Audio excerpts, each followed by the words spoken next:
جڑاوالا سے خبر شامل کرتے ہیں۔ شایان علی کی رپورٹ۔ تھانہ صدر کی حدود کے علاقہ 71 گاؤں پہ ککڑاں پر قیامت ٹوٹ پڑی جب ایک ہی خاندان کے 14 افراد کوٹ مومن کے قریب پیش آنے والے خوفناک ٹریفک حادثے میں ہمیشہ کے لیے بچھڑ گئے۔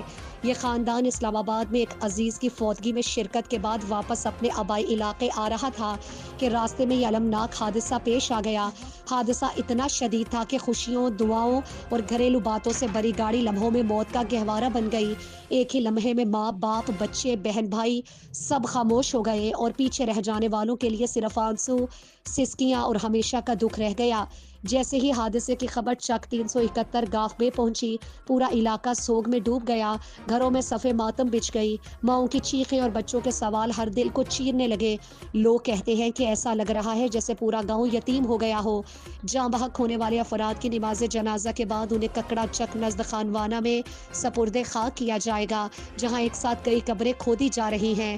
ہر آنکھ نم ہے، ہر زبان پر ایک ہی دعا ہے کہ اللہ تعالیٰ شہداء کے درجات بلند فرمائے اور لواحقین کو صبر جمیل عطا کرے۔ یہ حادثہ ایک بار پھر ہمیں یاد دلاتا ہے کہ زندگی لمحوں کی مہمان ہے، نہ جانے کون سا لمحہ آخری ہو۔